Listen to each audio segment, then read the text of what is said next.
So friends, we are going to delve into a very gambhir topic which I want to learn in a very easy way. Do you want to learn in an easy way or a difficult way? Easy or difficult? I can choose a difficult way. Difficult, easy. Difficult, easy, yeah. Okay. So here we are going to talk about. So this session is broken into two parts: the Gödel and Turing. So I have named a presentation as Intelligence and Consciousness, and first slide is. You want me to? So, huh? You want me to? No, I'll do it. So let me start in this way. आप लोगों को कैसा लग रहा है इस summer school में? How are you feeling? Easy way, right? You are okay now? Feeling okay, feeling good, or you have any grudges? No grudge. Okay. So if I ask you a question, some of you, I mean for all of you, on a scale of 1 to 10, how much would you rate this school so far? Yeah, start. 8.5. Wow, that is very motivating. Anyone else? 9. 1 to 5. 9. Madam, up? 10 for the effort, the organization. 10 for the organ. Wow, that is very encouraging. Thank you so much. Thank you. Any other? 8.5. Sir, आप? 10. कोई तो बोल दो 1 क्योंकि number line बहुत बड़ी है. 7. Okay. So thank you all for these ratings. So the reason behind this was, first of all, to get this assessment, as well as to take you to level of reality. Yesterday our Swamiji was telling that the root of mathematics is consciousness, and it is because of the removal of consciousness that we eventually, fall in this pool of paradoxes, contradictions, because we are eliminating consciousness in the first place. And mathematics का जो root है, consciousness is the root of mathematics. So here, this is not permanent, right? Okay. This is not okay. Let me check. So here, this is our word of consciousness.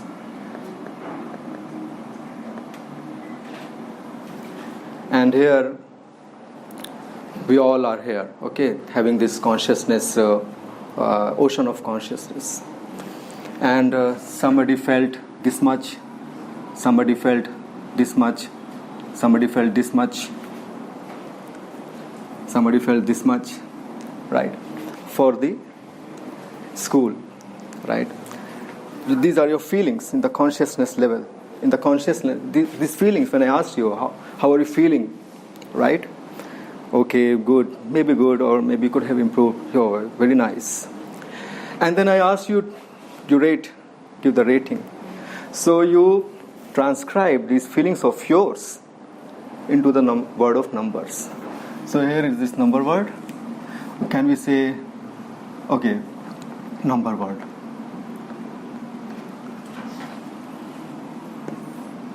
.5. Okay? What was the least? 7, right?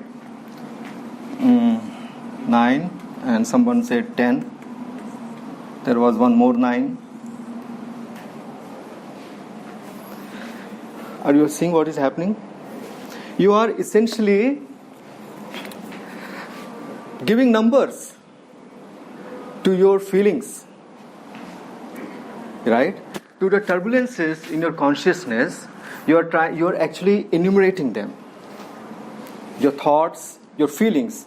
If you appreciate it, you can understand that what essentially is mathematics, or what are essentially numbers. Yesterday, Swamiji was telling, numbers are, if you go deeply, numbers are nothing else but the way of expressing the turbulences or the transitions in our consciousness. Whenever a child sees two people, or whenever we see a pattern of two-ness, 1 and 2, immediately something happens in our consciousness, and we kind of want to express it using some way.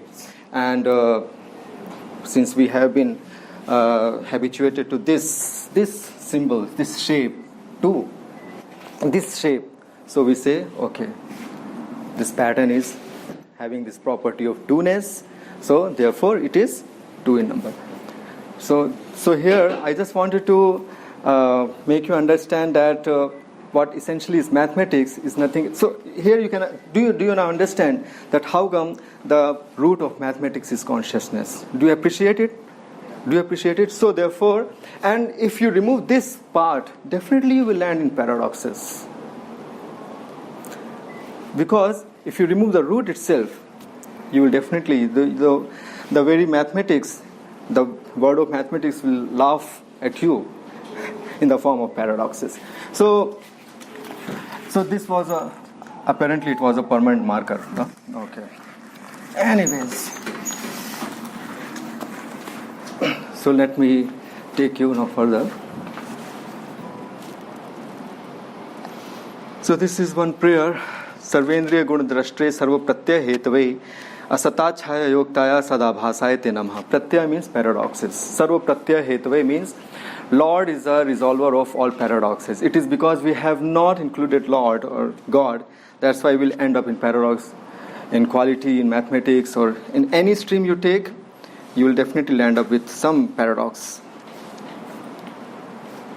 So there was a game which was played between a man and a computer, and the man was this Gary Kasparov, right? Yeah, Gary. So and in this game, you know what happened? Computer won.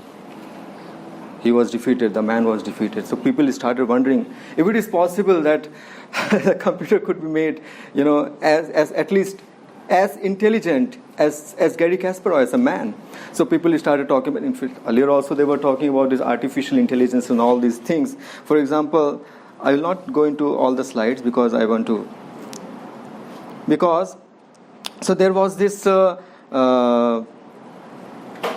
suggestion by Hilbert, right? That is it possible that what essentially Hilbert is trying to tell, in one way, this is one upper level, that all the thoughts here, right? So not only the numbers, the additions, the basic arithmetics, the geometry, whatever, essentially has a consciousness counterpart, and it is transcribed using various expressions and various streams of mathematics in the form this mathematical worldview. So Hilbert was, is it possible that all our human thoughts and all our thought processes and whatever we conceive, whatever we feel, and internally whatever way we calculate, can they all be, you know, transcribed into this world of mathematics using symbols or expressions or whatever? Because if it is so, if we have a formal system like this, which is essentially kind of a replica of ours, then we'll have a computer which is, in fact, could be more intelligent than us. So that was Hilbert's proposal. In layman terms, I'm trying to tell this Hilbert's proposal. So Gödel came and he said that using his famous incompleteness theorem, because I have less time, so I'll just go into the selective slides, that actually it is not possible. And he proved it using his incompleteness theorem, which means that this transcription will always remain incomplete. Means it will never be possible to completely transcribe this ocean of consciousness into the book of mathematics. This way. So, how did you do that? That will be covered by our Swamiji tomorrow when he will present this Gödel's proof. And definitely a small hint will be given by Dr. Janarandji. So in his presentation after this. It is impossible to prove all truths using any consistent and formal system. So let me make things easy for you, because otherwise it will get very tough for you. When we say a system, so it's a formal system. Formal means it is having forms, right? This is a form, right? In Hindi we say write to this way. I don't know how you write in Urdu or Bengali, or this or this. These are all forms. And you want a formal system, right? Hilbert was looking for a formal system with all these forms and all these things, and so that all your thoughts can be captivated in that form. So first of all, let us talk about when you say that formal system is complete. Formal system has to have axioms, which are not assumptions, by the way.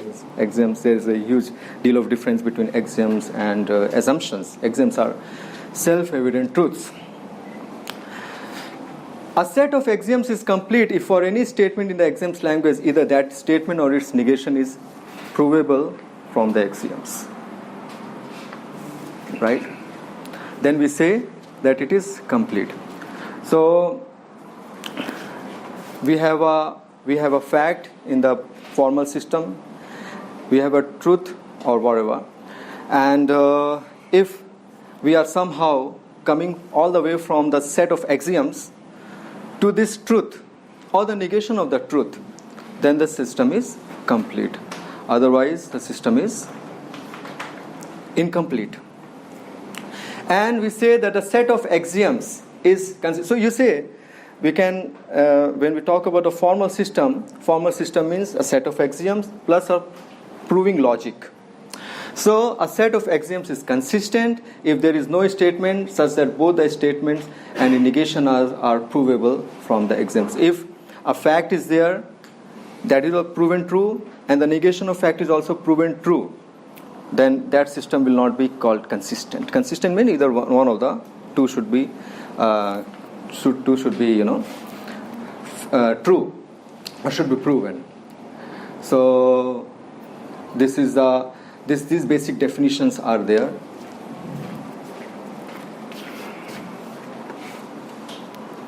It's like I take one example. Suppose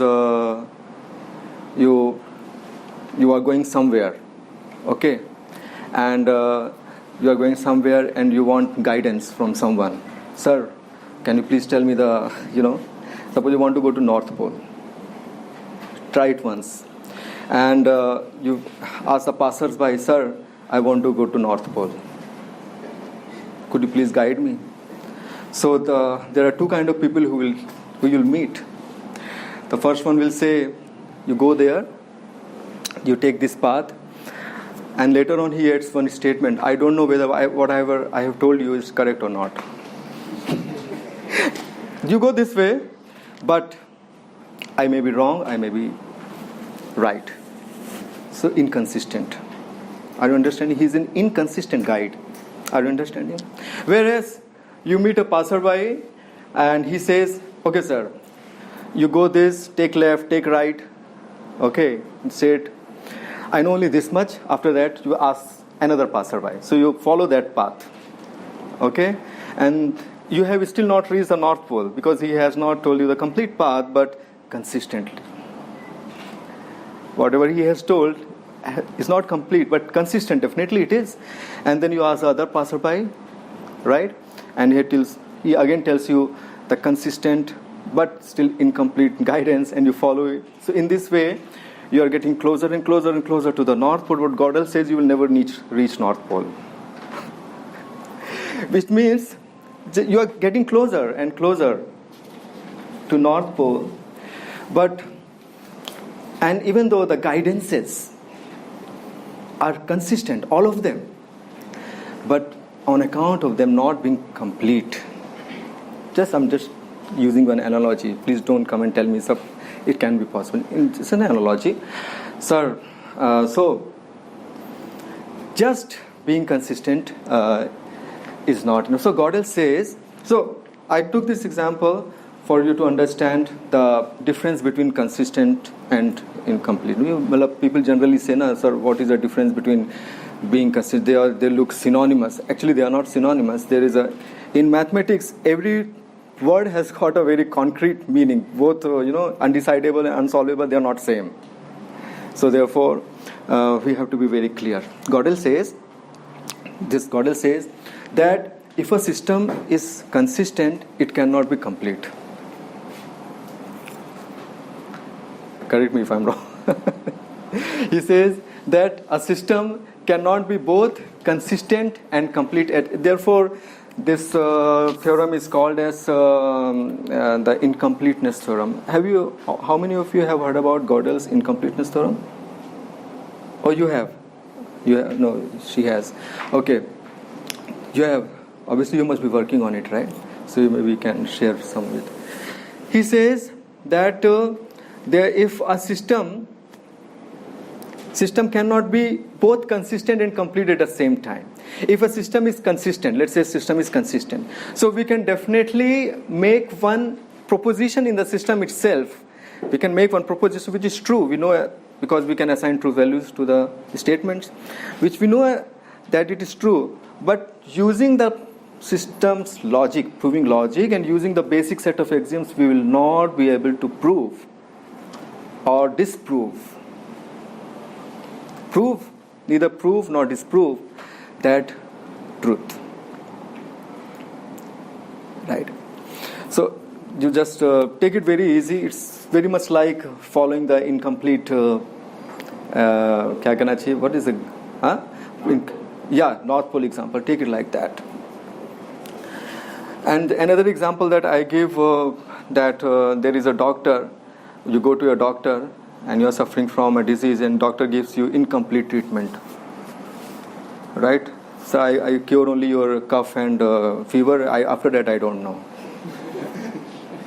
Or you go to a doctor, he gives you complete treatment, but he said, I don't know whether you will get cured or you will die. इनमें से किस doctor के पास जाना चाहेंगे हम?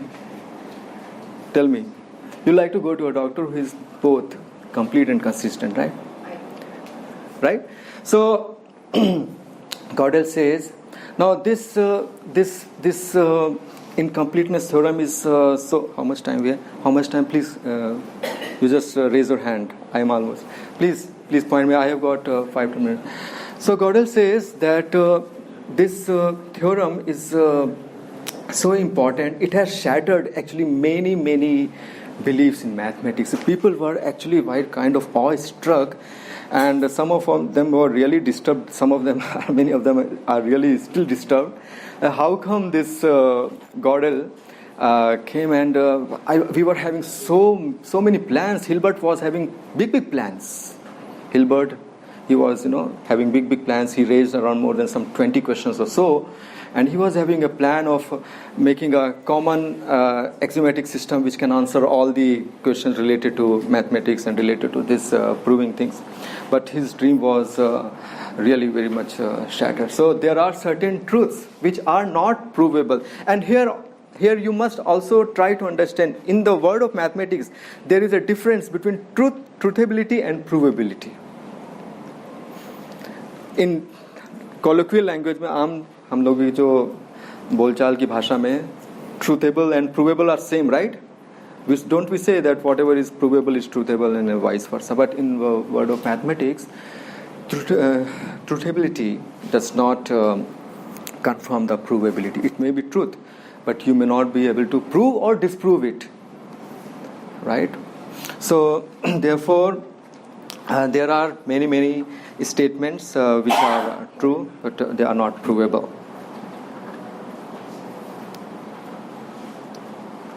And so I like to take one example here. Our friend will talk about more about this. Acha, how many of you have used this wonderful tool, namely mathematical induction in the school? You must, definitely all of you must have used. Our Dattaji also must have used this mathematical induction for example, using this mathematical induction, you can prove that 3n minus 1 is a multiple of 2 by first proving it for the base case and then assuming it for nth case, and then somehow you show that if it is holding true for nth case, it holds for n plus 1th case also, and in this way it holds for all the natural numbers. In this way you prove in mathematical induction. Now there is this game between Hercules and Hydra. It is a mythological game. Most of you must have heard about right? There was a battle between Hercules and Hydra. I don't know when.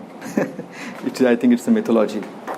So this Hercules is fighting Hydra, who is having multiple heads, multiple-headed animal is there. So this Hydra is doing some calculation for every head that Hercules cuts.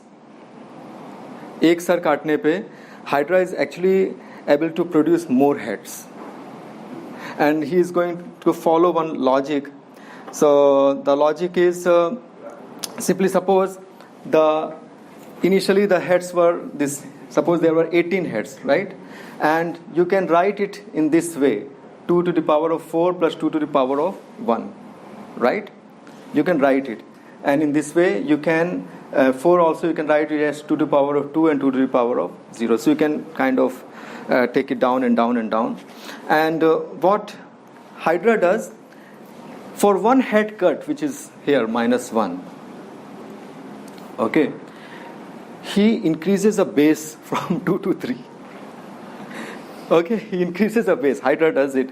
So initially the number of heads were 18, but now you have this plus this -1. You have a good 7.63 into 10 to the power 12 heads. And then Hercules cuts one more head. Now you have 1.34 into 10 to the power 154, 2, and this and this and this. The heads are only increasing. These are not small numbers. Heads are increasing. And actually applying mathematical induction on this series, we can prove actually that this series is ever increasing, and Hercules will never be able to kill Hydra, because it is, according to mathematical induction, Hydra is actually never going to be defeated. But Hercules will kill Hydra. Because this is where the fun is. I'm not going to go deeper into this, but this last sequence, this sequence, M1, M2, this sequence, this is called as Goodstein sequence. Okay, and it was proved by Reuben Goodstein in 1944 that such a sequence eventually terminates to 0, which means definitely there will come a time, definitely, he has proved it using not a mathematical induction system, using his ordinal numbers, that this will eventually collapse. It means that ultimately, who will lose a battle? Hydra will lose a battle. According to mathematical induction system, Hydra will win, but according to another powerful formal system, he will win, and which is a reality. So, what is wrong? What do you guess is wrong here? Why is mathematical induction not helping? Why is truth something else and mathematical induction is proving some other fashion? Actually, mathematical induction is based on some statements. If we choose a wrong statement and trying to prove it, then induction, applying induction, we maybe prove the false statements to be true. Exactly.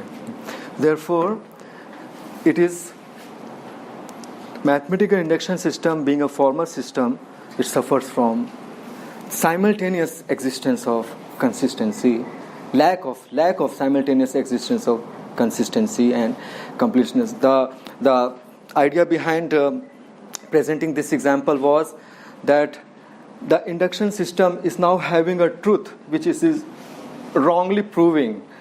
So why the problem is? The problem is with it being a very formal system. And to take any system, even the very system which this guy Goodstein took, right? That also must be definitely suffer from this incompleteness. So, in this way, and here, just last, suppose there is there is this system, okay, and in this system, this is okay. I think that is a permanent marker. Yeah, that is permanent, right? Yeah, that is permanent marker. So, system, a formal system means, always remember, only two things. Axioms and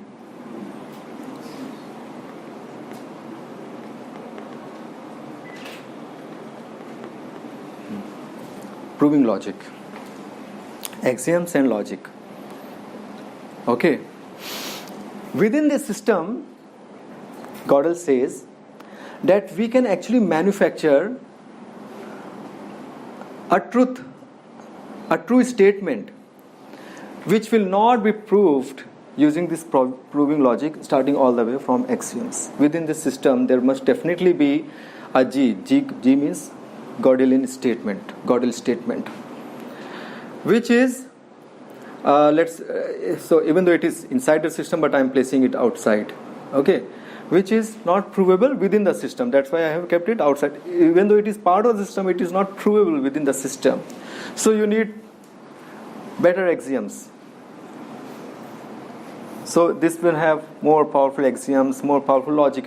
So but Gödel's incompleteness theorem shows even this newer system will have a fresher Gödelian statement which will not be provable. In this way, it is like a never-ending process. And this is the beauty. This is the beauty of incompleteness theorem. How come the incomplete could be beautiful? Because it gives a hint about our superiority over formal systems. Our superiority. It means like any formal system suffers from incompleteness, that we don't suffer from incompleteness. Now, when we say you are an incomplete man, you are a loser, or you are an incomplete spiritualist, incomplete, that is a separate kind of incompleteness that deals with our quality. Here we are talking about the completeness which is a very much an inherent property of the soul. Self-reference.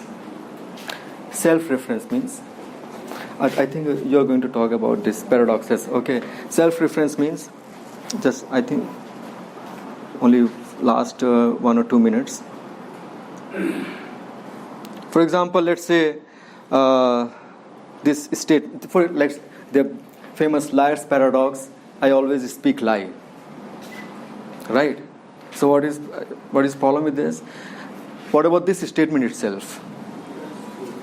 I always speak lie, so then this statement must also be lie, and immediately it makes this statement as true. I mean, okay, I mean it's right now, and when it is true, it is lie. So when you somehow embed this statement in a formal system एक पूरे तरह से उसमें it will go in a loop.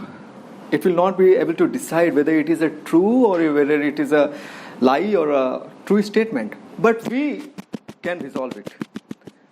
I can resolve it. I always speak lie because I know I always speak lie. I can resolve it. So what is that faculty in us which is resolving it, and what is that faculty which is missing in formal system, and hence the formal system is not resolving it? Any guesses? I just said it. Self-reference. And that self-reference is what makes the tiny soul, even though he may be suffering from satoguna, rajoguna, or tamoguna, or whatever guna, but every spirit soul has got a self-reference. And so therefore, the self-reference is actually basically it is a lack of self-reference only which gives rise to these paradoxes and incompleteness. The moment you introduce the concept of soul with self-reference, then things become live and they don't suffer from. So thank you very much. Next I will give it to our Janaranji. He is going to talk about So I will take the same topic, the self-referencing, which is quite very important. But I will take into the another system, which is called the computing system. Okay. So Srikanth just talked about the mathematical system or logical system, but I'll take it to the computing system.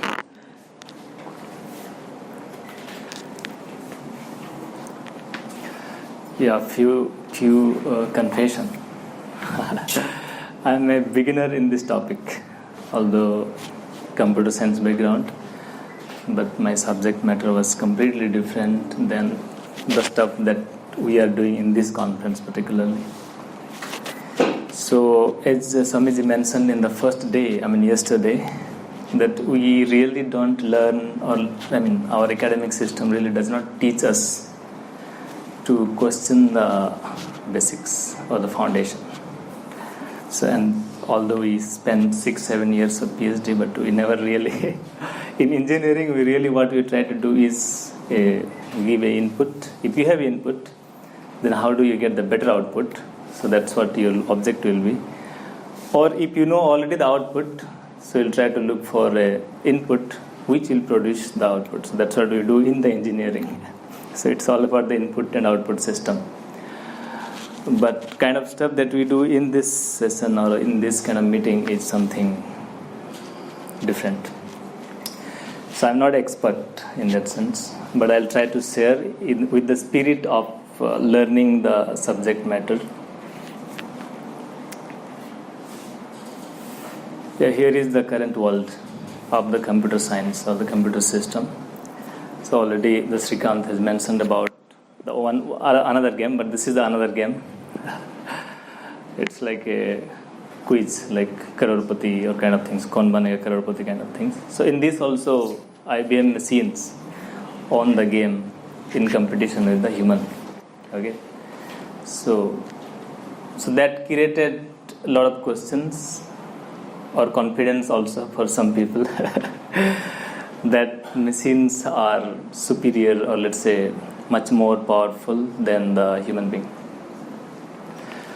And there are a lot of other things and a lot of discussion as well by the big people. And there are a lot of effort as well in order to bring out or let's say to develop new kind of computers, for example quantum computers, which is completely different from the what kind of cell phone that we use now. Then there are bio-inspired computers. The computational, the way we do the computation itself is totally different. It is inspired by the way the biological system work. And there is a computer called neuromorphic computer. Essentially, it is the emulation of the brain. So we have our brain. When we see things, we try to visualize it. We try to understand it. So how it happens using the brain, so that we are trying to emulate it in our, in the physical system, like computers. So these are the stuff. But in this talk, we'll talk about the foundation of all these things from where it started, and let's see what is the limitation or the. So here is the thing how it started, the story. I think the one name which came probably the maximum number of time in this talk is the Hilbert. Right? From the yesterday itself we are talking about the Hilbert. So Hilbert has formulated around 23 problems sometime back, presented in a conference of the people. So out of those 23, the problem, so the two problems, problem 2 and problem 10, are something we are talking most. So Srikanth already talked about the second problem, which is dealt by the Gödel. So I'll be talking about the 10th problem, which has been dealt by the Turing and his colleague Church. The other. So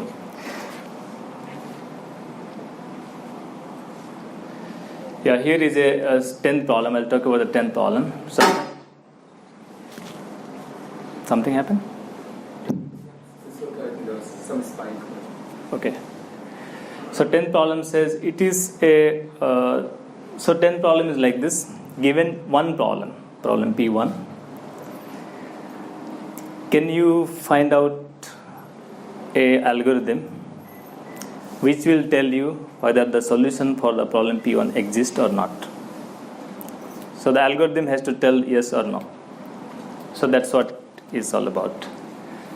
And this is one of them, but it was the problem was posed by Hilbert for this sort of equation, which we call Diophantine.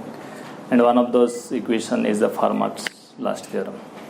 So we know for this equation is valid for 2, n equal to 2, right? So we know the n is square. But the question was for the n greater than 2, whether x, y, z exist, or x, y, z and n exist, which satisfy this equation or not. So it has been unknown for long. And it was solved mathematically by the Andrew Wiles. So that solution does not exist. Okay. And the solution itself consists of 200 pages of writing derivation, and only around 6 people knows the solutions. Rest of the mathematicians still trying to understand whatever solution he has proposed. So this is one of the difficulty. So for such kind of equation, computers, there cannot be whatever the second algorithm that we are going to propose, which has been called by the problem 10, will never be able to tell whether the solution exists or not. So that's what we are going to prove it, we'll see it.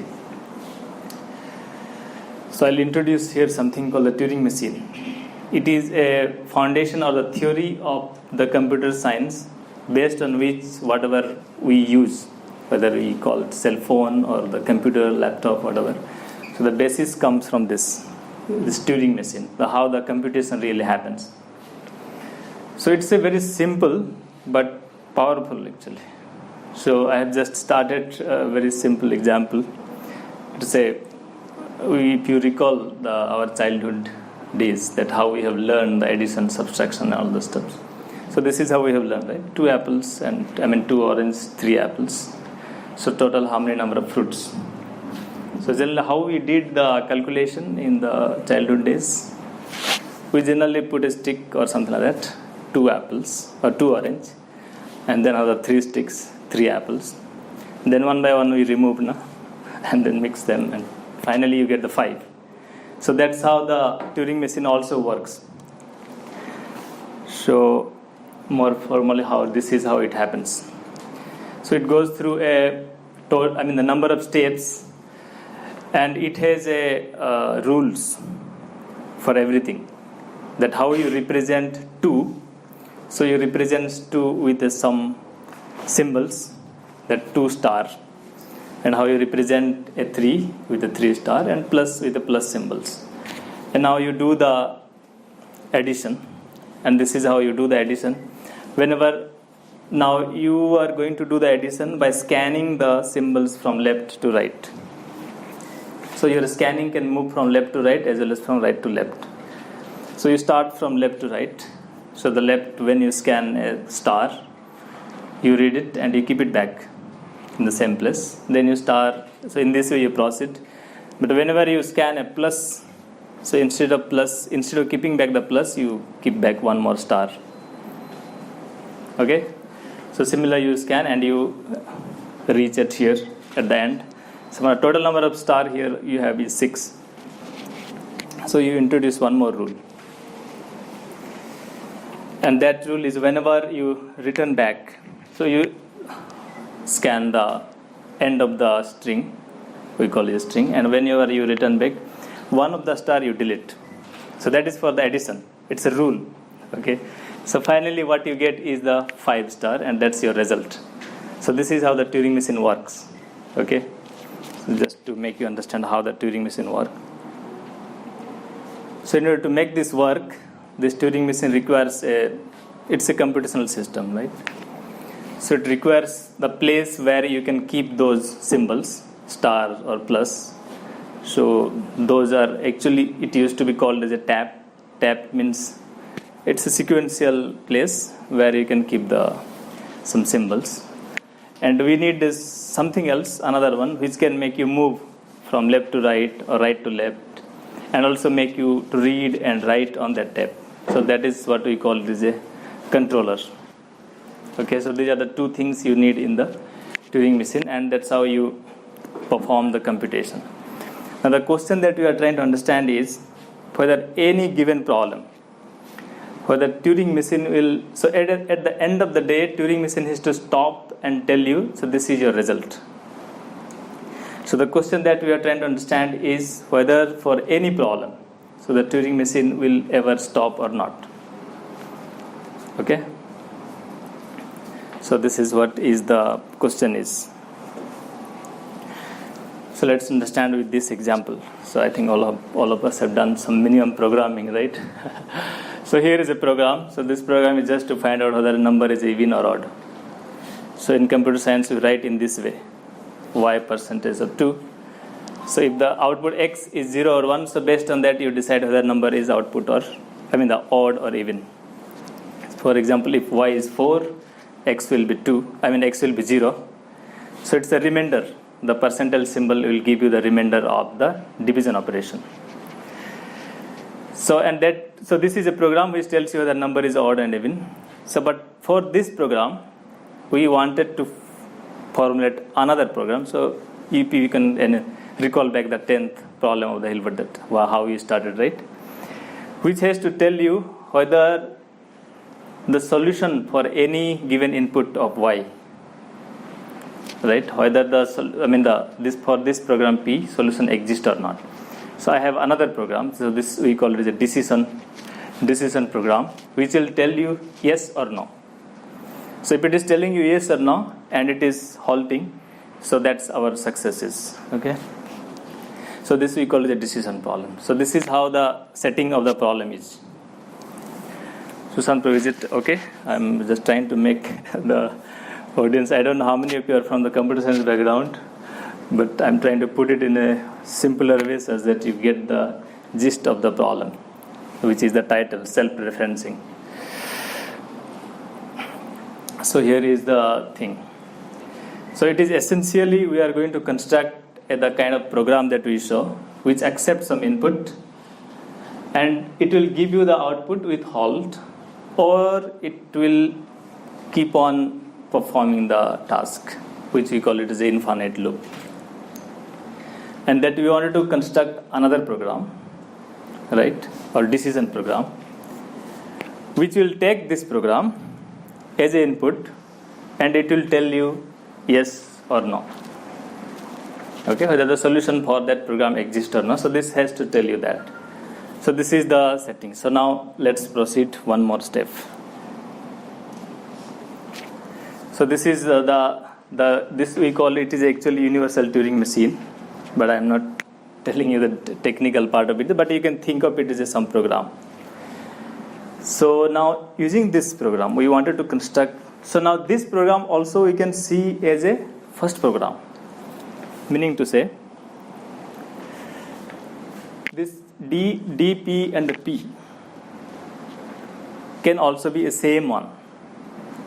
Okay, so we can, if I wanted to construct another for this program, which will tell me whether the solution for this program exists or not. But the universal Turing machine is a Turing machine. Yeah, Also Turing machine. right.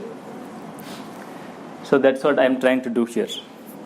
So this is another program I am constructing, which I am call it as a universal Turing machine 2, which has already universal Turing machine 1, but I am constructing in such a way that whether the Turing machine 1, when this universal Turing machine 1 give me output as a yes, so the new one will tell me is a no. Okay. And when this one will be no, so this new one will be telling me as a yes. So if I am constructing the machines in this way, okay, so the universal Turing machine 2 will never be able to tell me, because he is itself, when it comes to say yes, but by rule it is no. It is like this sentence is wrong. The kind of example the Sushant gave. This is essentially basically one way of realizing the Liar's paradox. I'm lying. Yeah, I am lying kind of Yes, I things. say no, and using Turing machine. Yeah. So this is how the construction happens in the field of computer science. The problem that has been, so finally it has been constructed in such a way that which reveals you that in such kind of, in computer science also, the self-referencing kind of things is inherently there. Yeah. So the proof is quite lengthy. So I am skipping the proving part of it, but I just wanted to give you the idea that how the construction happens, or how the self-referencing has been found in the computational system. So this is basically the crux of my presentation is. So next one is whatever Sushant already told you, right? All this statement and the self-referencing. And this is a cartoon. This will never halt. Right? Yeah. So system has been built in such a way that it will never halt. Yeah, basically this is all about, and there are many such problems exist in the computer science where you can put forth ask the questions for which your Turing machine will never halt, which means that you will be not able to decide whether the solution for such kind of system exists or not. Okay, so that's the list of problems. So I'll conclude by putting the things a little bit together. So Sushant already told about this mathematical system, and maybe tomorrow Samiji also is going to tell about this. And I talked about this part. So these are all up to this is all the self-referencing which is being troubling the people. So this also tells that there is a limitation in the logical thinking, because all of them are driven by the logical thinking.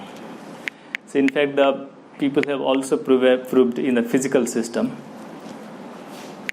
such kind of self-referencing things exist, which is creating problems. So here is a one. So meaning that, let's say, initial conditions are given for anything. Then whether can you tell about after t equal to some number, 10 seconds or 20 seconds, what is going to happen? So it is proven that it is also an undecidable problem. You will not be able to tell that. So that's again the hitting upon the self-referencing stuff. So similarly has been proven using a Gödel. Same thing in the computation system. So my quest is this, whatever Sushant tells at the end of the day, maybe the self-referencing is a solution in this, if you talk about this system, but it requires in-depth study and contemplation. So I'll end here.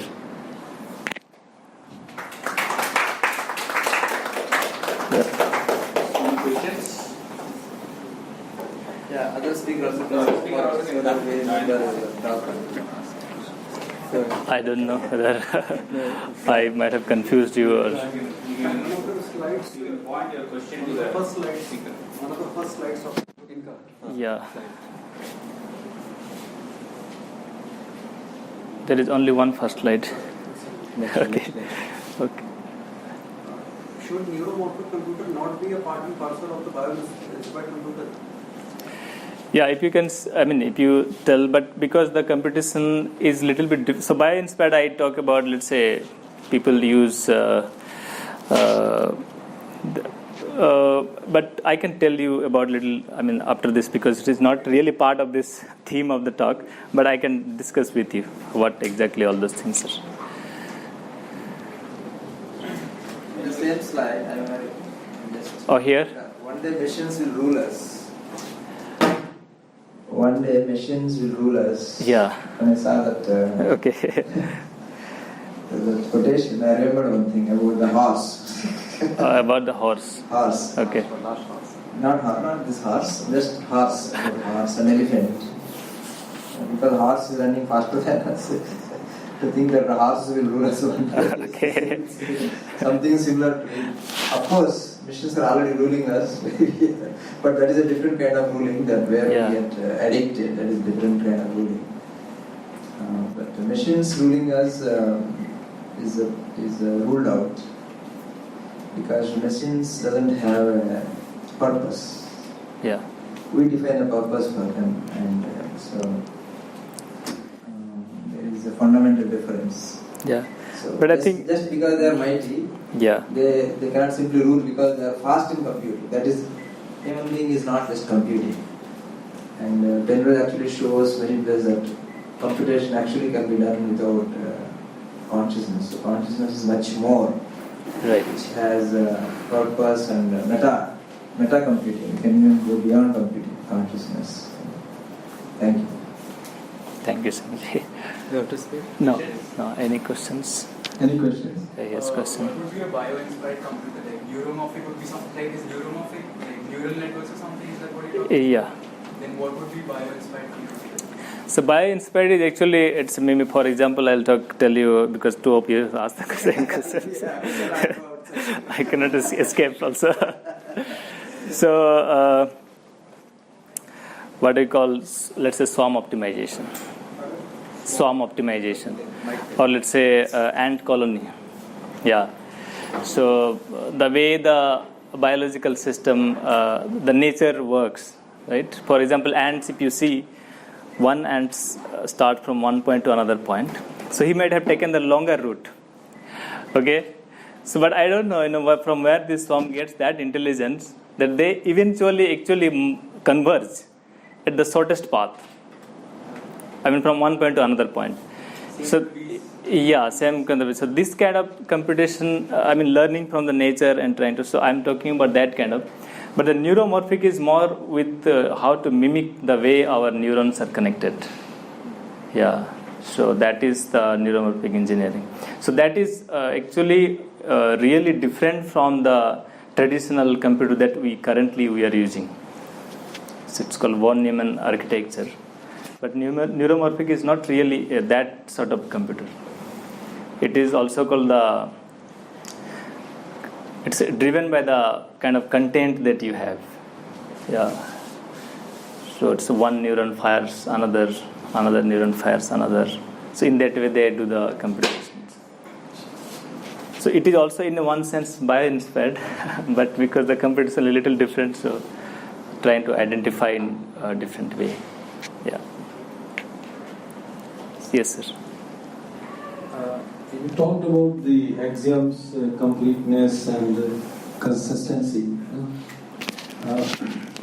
Can you give some examples of axioms where you want to state all this statement? Because, like for example, when we talk about the norms axioms or inner product axiom, etc., we are very clear that what we mean by axioms. Mm-hmm. Here, we are telling the abstract, but because the axioms, actual axioms are missing, so we are not able to conceptualize what exactly you want to say or what you want to say. Yeah, for example,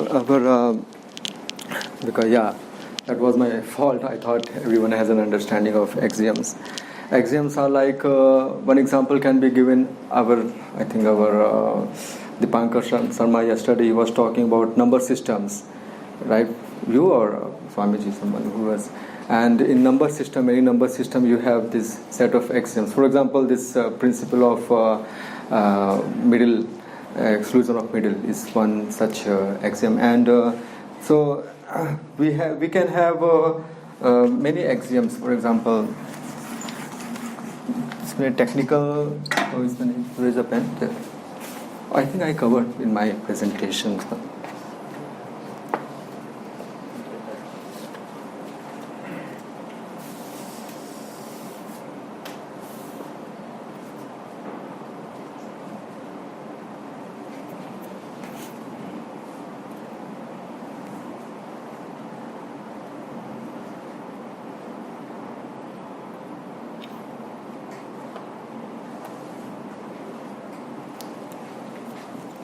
So as such, I have not included any example here, and maybe my friend Dipankar can help me if you can help me about the number system and the various axioms we use. Don't we use many axioms in the set theory? You have any answer for that? Not axioms, but like that incompleteness thing. Mm-hmm. Continuum hypothesis. Gordon showed that it cannot be disproved using his theorem. Starting from that set of axioms, if you go and see that you cannot prove that statement, the continuum hypothesis. So I'm not clear what That's what you wanted to ask? There any example of axioms? Yeah. For example, let's say. Axioms generally we accept as a statement without any proof. Yeah. And now here you are talking about the proof of axioms. Ah. So you want to prove the axiom. So why do you want the proof of axioms? We accept it true. No? Yeah, we don't want proof of axioms. Yes. Axioms don't need any proof. Yeah, but Axioms plus proving logic, they are simultaneously are used to prove many truths in the system itself. For example, one system can be there. We start with a very basic. Even statement like this, 1 is equal to 1, 2 is equal to 2, I is equal to I also has to be treated as an axiom. Why? Because these are very evident for us. But for a newbie computer, we have to land in the shoes of a computer. It has to be taught all these things, that 1 is 1, 2 is equal to 2. Right? These looks very easy for us, 1 is equal to 1. But for a computer, you really have to, first of all, make it understand that, hey computer, whenever you say 1 and this left hand side, right hand side, you have to equate. You have to actually teach these things to computer, equality, in the form of axioms. Right? This is just one example of axioms. And then there are many proving logics, like for example, one logic can be that if you add same element on both sides, again the equality follows. This is how so using the axioms and the basic definition, you have to first of all you have to teach the computer various notations about what is 1, what is equal to, right, what is a plus sign. So therefore the computer has to be first taught the very basic truth. That's why I say these axioms are not assumptions in the sense, they may be assumptions for us, but when we land in the world of the computer, they become axioms. Axioms are like formal basic necessities for a formal system. So you can have any axioms. And one more thing, it is not necessary that you have only finite axioms. You can have infinite axioms also. For example, in this induction thing, we start with the infinite axioms. This is one. If it's something, some proposition, some truth holds for n, and we prove it for n plus 1, then it is fact that it is valid for every. So you can have for all such induction statements, you have got these many axioms. So there is this huge infinite set of axioms for this induction system itself.